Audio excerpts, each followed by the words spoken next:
Écoute, écoute.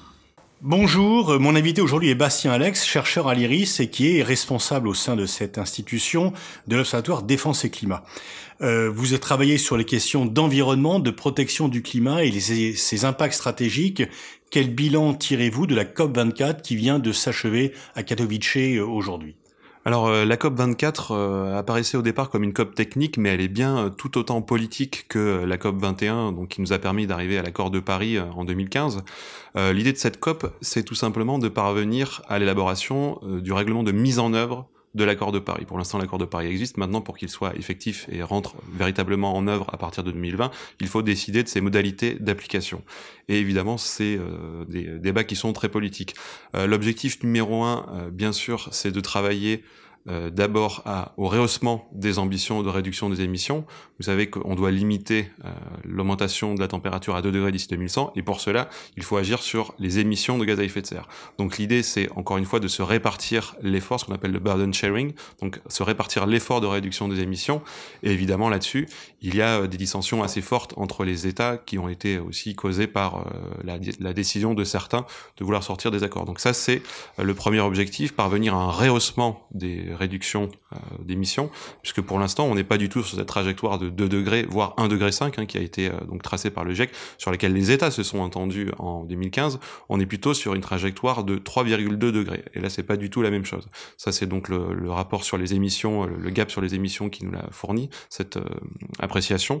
Donc l'idée aujourd'hui c'est d'augmenter nos objectifs de réduction pour arriver à se mettre sur cette trajectoire de 2 degrés, voire 1,5 degré. Donc il y a un engagement global et ensuite au sein de cet engagement global, il y a des engagements État par État qui ont une sorte de feuille de route, un engagement national de réduire leurs émissions.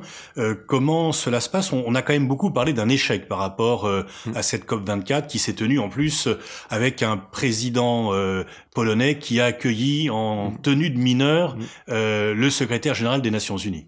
Oui, alors évidemment c'est toujours le même problème au sein des COP. L'idée c'est de réussir à mettre d'accord 196 parties sur des objectifs de réduction, sachant que pour certains pays ces objectifs de réduction vont quand même grandement miner leur croissance et portent atteinte à leur modèle de développement. Donc l'échec il est toujours celui que l'on connaît depuis à peu près 2009. Ce qui est important de rappeler, c'est qu'en 2009, au moment de l'échec de la conférence de Copenhague, on a finalement renverser la hiérarchie des normes. Auparavant, c'était le secrétariat de la Convention climat qui fixait les objectifs de chaque État. Depuis 2009, on est passé à un système dit de top-down à bottom-up où ce sont les États qui proposent des objectifs de réduction. Donc évidemment, les objectifs proposés par les États sont moins ambitieux que ceux que voudrait le secrétariat de la Convention climat. Donc aujourd'hui, il y a effectivement cette bataille pour en faire le moins possible et on négocie finalement sur le gap à combler entre ce que proposent les États qui nous placent sur une trajectoire 3,2 et ce qu'on devrait faire qui devrait nous placer normalement sur une trajectoire 2 degrés. Alors évidemment, la Pologne est accusée à juste titre d'être un pays qui est plutôt un mauvais élève en Europe, qui a tendance à bloquer le rehaussement des ambitions au niveau européen. C'est pas le seul pays, l'Allemagne n'est pas non plus un grand défenseur du rehaussement des ambitions. Évidemment, le président polonais a surfé aussi sur la crise des gilets jaunes en France, mais là on comprend bien la limite du processus, c'est comment faire pour que 196 parties, encore une fois, se mettent d'accord quand elles ont des modèles de développement totalement différents, des intérêts stratégiques et économiques totalement différents. Aujourd'hui, la Pologne produit 80% de son électricité à partir du charbon. On comprend qu'elle et pas exactement la même attitude que la Suède dans un processus qui pourrait mettre à mal son secteur charbonnier qui est vital pour elle. Encore, la Pologne reste signataire des accords de Paris. Il y a un pays qui les a quittés, les États-Unis. Il y en a un autre, et non des moindres, le Brésil, qui menace de suivre la voie tracée par Donald Trump. Est-ce que ce départ déjà annoncé et acté des États-Unis et probable du Brésil vient tuer dans l'œuf les accords de Paris, ou est-ce qu'ils peuvent survivre au départ à la fois des États-Unis et du Brésil, où, faut-il le rappeler, se situe l'Amazonie, qui est considéré comme le poumon de la Terre? Alors, concernant l'annonce de sortie des accords de Paris, pour l'instant, on est toujours dans l'annonce, côté américain. Donc, ça a été dit par Donald Trump, c'était un objectif de sa campagne, aussi une promesse de campagne. Donc, il l'a annoncé quelques mois plus tard, je crois que c'était en juin, 1er juin 2017. Lui, donc, sa volonté d'en sortir, ce qui est intéressant, c'est que pour l'instant, il ne peut pas encore sortir, puisqu'il y a des dispositions qui servent de pare-feu. La décision de sortir d'un accord qui a été, en tout cas, adopté et signé par son prédécesseur ne peut pas être effective tout de suite. Donc l'idée c'est que le délai se décalerait dans le temps jusqu'à 2020 et que peut-être s'il y avait un autre président élu en 2020, il pourrait revenir sur cette décision. Mais concrètement pour l'instant, l'annonce de Donald Trump a eu un impact par exemple sur la promesse de participation des États-Unis au financement de la lutte contre le changement climatique. Là, il y a plusieurs milliards de dollars qui ont été gelés et qui ne seront pas versés au fonds vert qui contribue à cette fameuse enveloppe de 100 milliards de dollars par an. Donc les États-Unis ne sont pas encore complètement sorti. Par contre, évidemment, l'annonce du parce qu'il y a deux types d'engagement dans l'accord de Paris. Il y a l'engagement de réduction des gaz à effet de serre et l'engagement pour certains pays, pour les plus développés, de contribuer à aider les pays les plus démunis à respecter cet engagement. Voilà, donc Donald Trump, pour l'instant, agit sur les deux leviers, puisque globalement, il ne va pas annoncer d'efforts supplémentaires de réduction. Il ne va pas donc annoncer non plus d'efforts supplémentaires de financement. La petite note d'espoir, c'est qu'à l'époque, quand il a fait cette annonce, il n'y a pas eu d'effet domino que l'on craignait, c'est-à-dire une annonce de sortie en cascade des pays, ça aurait pu être le cas. Il a été très largement critiqué à la fois par la communauté internationale, mais également dans son propre pays, par des institutions, les États fédérés aussi.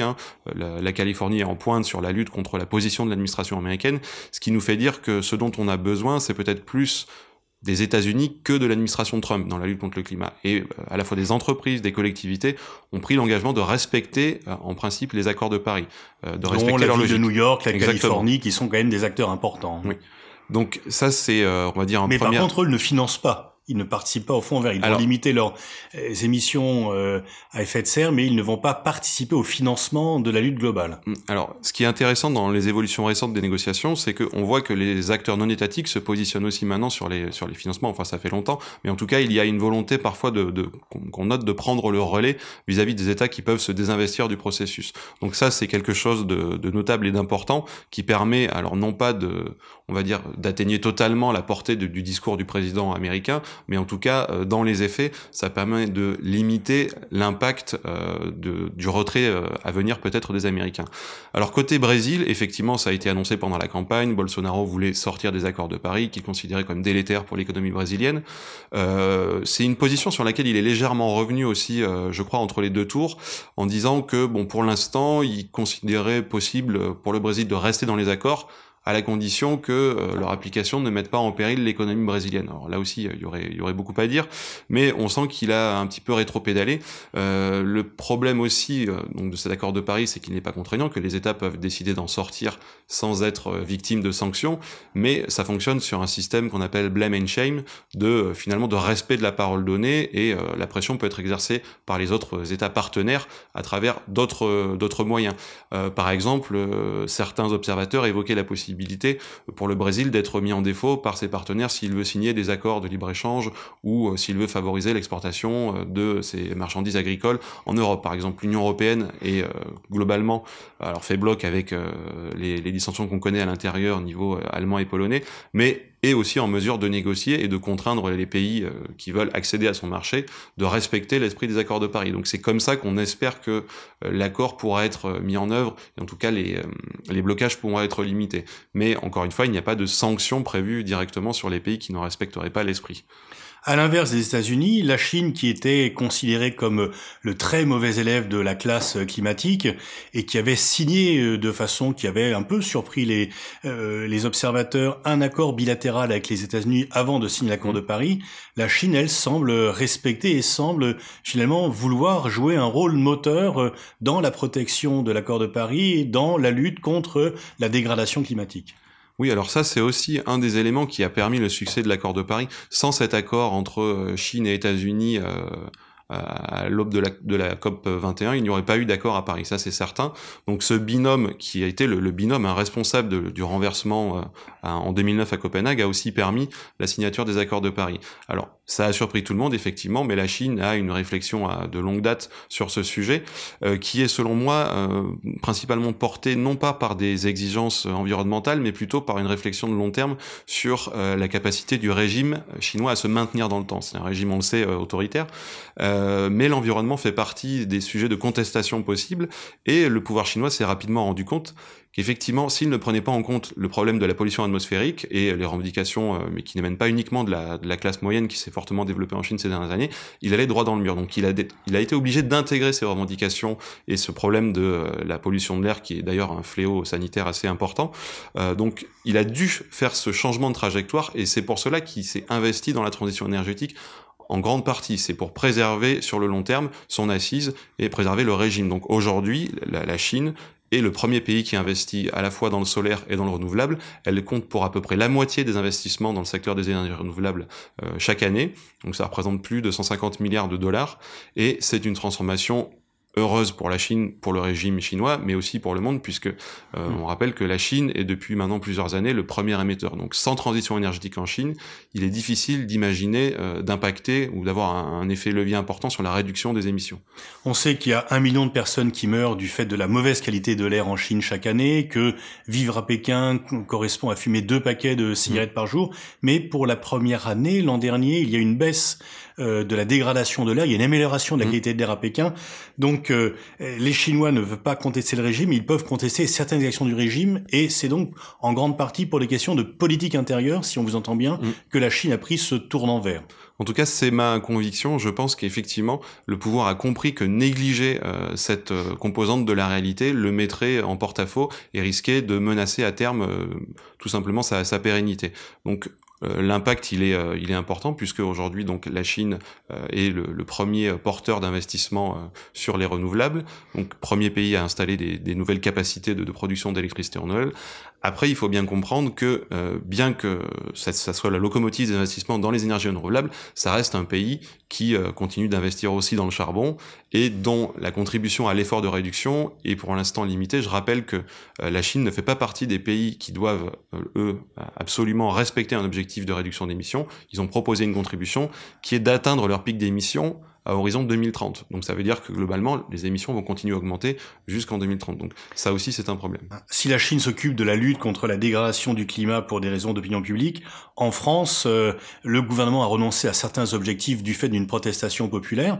Est-ce que, grosso modo, mis à part cet épisode gilet jaune qui est très spécifique sur l'augmentation du prix du gasoil et de l'essence pour les voitures, est-ce que la France, dépositaire des accords de Paris, est un bon élève, ou est-ce qu'il y a plus de propos que de réalisation dans l'engagement de la France contre la dégradation climatique ? La France reste un pays, à mon avis, empêtré dans la question nucléaire. Pour l'instant, parmi les pays développés, l'empreinte carbone de la France est relativement bonne, principalement en raison de son mix électrique, qui repose à 75% sur le nucléaire qui n'émet pas de CO2. Donc ça reste un bon élève en termes d'émissions, mais dont le modèle électrique est contesté, notamment en raison des risques qu'il fait peser à l'avenir avec la vétusté des centrales. Donc c'est vraiment un pays particulier. On est le seul pays au monde à avoir ce mix électrique à 75% de nucléaire. Donc la voix de la France compte, elle bénéficie effectivement des effets de ce mix électrique particulier. Le président Macron a d'ailleurs essayé de prendre le leadership. Je pense que son idée au niveau international était de remplacer peut-être un petit peu le siège laissé vide par les États-Unis. Il y avait ce binôme États-Unis-Chine qui fonctionnait bien. Évidemment, depuis l'élection de Donald Trump, ça n'est plus le cas. Il y avait cette volonté de prendre un petit peu cette place-là. Après, je crois qu'aujourd'hui, malgré le fait que la France reste une puissance qui compte, la France n'a pas le pouvoir transformationnel et d'influence des États-Unis. Donc, il est difficile pour elle de jouer ce rôle-là. Sur la scène interne, il y a eu effectivement des reculs, mais qui sont liés aussi à mon avis, à une composante essentielle de la transition énergétique, et ça vaut pour tous les pays. Je crois que la transition énergétique ne ne peut pas faire l'économie de la justice sociale, et ça malheureusement, je crois que notre gouvernement s'en est rendu compte peut-être un peu tard, sans justifier des débordements récents. Je crois que c'est quelque chose qu'il faut absolument intégrer. C'est aussi une revendication d'ailleurs des pays en développement qui veulent par exemple qu'on prenne plus en compte les émissions par habitant. La Chine aussi souvent utilise cet argument. Nous sommes l'atelier du monde, nous produisons énormément de marchandises qui sont consommées en Europe et aux États-Unis. Il faut aussi compter les émissions de ce point de vue-là. Mais est-ce que les engagements au-delà de l'affaire de la transition énergétique, est-ce que la France est un pays qui respecte les engagements auxquels elle a elle-même souscrit à Paris par la suite? Alors pour l'instant, pas forcément très bien, puisque je crois que les émissions françaises ont réaugmenté légèrement ces dernières années. Donc oui, la France fait partie des pays pointés du doigt, parce que malgré son prestige et son investissement dans les négociations climatiques, sa position de ce point de vue-là n'est pas exempte de tout reproche. C'est souvent une critique qui lui est adressée. Bon, c'est pas le seul pays dont les émissions réaugmentent aujourd'hui, mais c'est là aussi un petit peu le drame ces dernières années, c'est qu'on pensait que les émissions avaient atteint un palier puisqu'elles stagnaient ces 3 dernières années, et elles sont reparties légèrement à la hausse l'année dernière et l'année d'avant. Donc la France a aussi contribué à ce rehaussement des émissions. Il y a un pays dans lequel la composante écologique est très forte politiquement, l'Allemagne, et pourtant, pour des questions de voitures diesel, la force de l'Allemagne, c'est l'industrie chimique et l'industrie automobile, qui ne sont pas réellement des modèles pour lutter contre la dégradation climatique. L'Allemagne, malgré cette tradition d'un parti vert très fort, n'est pas non plus un très bon élève. Non, et l'Allemagne est l'exemple type du pays qui est empêtré dans ses contradictions. Et on peut dire aussi, et ce qui lui a été reproché, c'est qu'elle a fermé ses centrales nucléaires pour réutiliser du charbon, ce qui là aussi vient contribuer à la dégradation. Oui, c'est encore une fois, c'est l'exemple type du pays qui est empêtré dans ses contradictions, c'est-à-dire la décision unilatérale de sortie du nucléaire qui a été prise après la catastrophe de Fukushima, donc où il y a plusieurs, alors pas l'intégralité des réacteurs allemands, mais je crois qu'il y a à peu près un tiers ou un peu plus des réacteurs qui ont été fermés, a certes, peut-être permis de sauver des vies s'il y avait eu des accidents nucléaires dans le futur, personne pourra le dire, mais en tout cas, c'est accompagné d'une augmentation de la production d'électricité à partir de la lignite, qui est un minerai dont l'Allemagne dispose en grande quantité et qui a des impacts nocifs sur les rejets de gaz à effet de serre. Donc, à la fois, c'est un pays qui a beaucoup investi aussi dans la transition énergétique, ça c'est une certitude, ça fait partie des pays leaders en Europe, mais qui, dans une certaine forme de contradiction, fait augmenter en même temps, dans son mix énergétique, la consommation d'une ressource que, par exemple, la Banque mondiale a décidé d'arrêter de financer il y a maintenant plusieurs années. Donc, c'est la défense du modèle industriel et allemand qui pousse aussi le gouvernement à prendre ce type de décision. Et bon, c'est le cas dans plusieurs pays, la Pologne en est un bon exemple, mais la France aussi. Si on continue vers l'Est, la Russie qui, dont on dit parfois qu'elle aurait intérêt au réchauffement climatique, puisque ça lui permettrait des perspectives nouvelles, qui en plus compte énormément sur le gaz et le pétrole, parce que ça fait les 2/3 de ses recettes d'exportation, et qui donc a une attitude un peu ambiguë par rapport aux accords de Paris.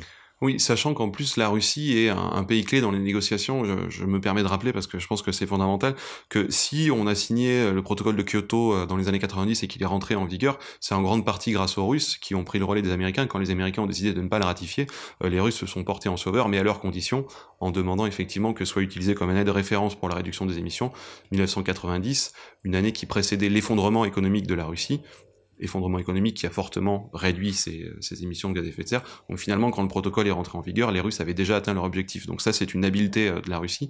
Et aujourd'hui, la Russie n'a toujours pas ratifié les accords de Paris. Elle regarde, elle s'est permis évidemment de critiquer la décision de Donald Trump d'en sortir, sans avoir elle-même ratifié le texte. Donc c'est un pays qui est très attentiste, qui regarde ce qui se passe, qui s'adapte aussi au contexte changeant et au rapport de force dans les négociations, et effectivement qui devra de toute façon entamer sa mue économique, puisque, comme vous l'avez dit, les exportations russes sont largement dominées par les hydrocarbures, et c'est quelque chose qui va qui va devoir être remis en question par le pouvoir russe dans les années qui viennent. C'est quelque chose que commencent à faire d'autres pays, comme les pays du Golfe d'ailleurs, qui en sont obligés, puisque eux dépendent quasiment à 100% de ces produits-là d'exportation. Dans le contexte des négociations, d'ici quelques années, ils ne pourront plus avoir de voix audible dans ce processus s'ils ne réforment pas et s'ils ne diversifient pas leur économie. Où en est la situation, puisque vous l'abordez des pays du Golfe, on sait que ils réfléchissent tous un peu aussi pour des questions économiques de l'après-pétrole, parce que le pétrole n'est pas inépuisable. Comment les pays du Golfe, dont la richesse, la prospérité et l'influence tient beaucoup au pétrole, comment ils abordent cette question-là, et est-ce qu'il y a, On sait qu'ils sont très divisés. Est-ce qu'ils ont également des réponses nationales différentes par rapport à cet enjeu? La réponse nationale, elle est, je pense, comparable dans plusieurs pays qui ont élaboré des plans de réflexion à long terme. C'est le plan Vision 2030 en Arabie Saoudite, par exemple, où on essaye de penser la ville de demain, la ville du futur, écologique, avec le moins de consommation possible, avec une efficacité énergétique optimale, une fourniture d'électricité à 100% renouvelable. Donc ça, c'est pour la projection et les projets existants. Dans la réalité, ça reste quelque chose d'assez éloigné, hein, puisque l'Arabie Saoudite doit être un des seuls pays, enfin avec ses homologues du Golfe, à produire son électricité à partir du pétrole à 50%. Pour la plupart des pays, c'est une hérésie de brûler du pétrole pour fabriquer de l'électricité.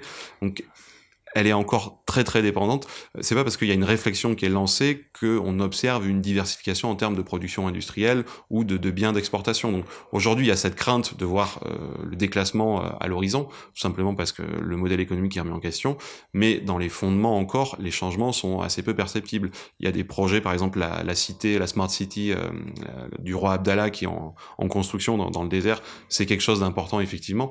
Par contre, on voit assez peu poindre la diversification économique aujourd'hui. Qu'est-ce que produit l'Arabie Saoudite à part du pétrole et des hydrocarbures? C'est un petit peu difficile de le déterminer. Il y a un autre géant dont la contribution négative ou positive peut être déterminante, c'est l'Inde. L'Inde qui semble un petit peu en retard quand même et qui a de longue date justifié par son sous-développement le fait de ne pas prendre d'engagement contraignant et ne pas s'impliquer de façon très active dans la lutte contre la dégradation climatique. Alors l'Inde est un pays intéressant puisque c'est un pays clé aujourd'hui des négociations climat. Effectivement, elle compte parmi les pays qui ne sont pas obligés de réduire leurs émissions, puisque c'est un pays en développement, hein, un pays qui ne fait pas partie de l'annexe 1 au titre de la Convention climat.